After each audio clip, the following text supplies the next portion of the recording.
All right, build's all done. Power supply is in. These aren't these little like blue green screws, not the included power supply screws, but I had to use special ones just for the case, just because those little brackets are special, whatever. As for power supply, it's absolutely perfect. So, I mean, that's not really a power supply thing, it's more a case thing.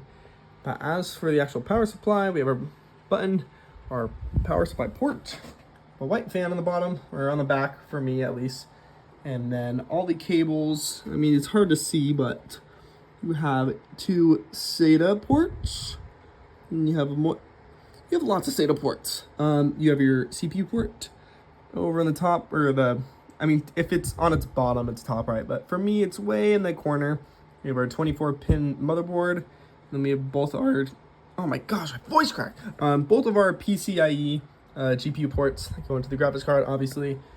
Yeah, and obviously keep in mind if you do use these cable mod cables, just know that these are specific to this exact power supply. There's different cables for different power supplies. Obviously, you don't want to get the Corsair ones for like an EVGA power supply, so you got to be very careful with that, or else you're gonna go kablam. But yeah, although power supply is good, the power supply cables, if you're going, so while power supply, yes, the included cables, I just can't do it, especially if you're worried about aesthetics, which I somewhat am. It's just not it for me. It's just too plasticky looking. So I got these cable mod cables, and I don't regret it one bit.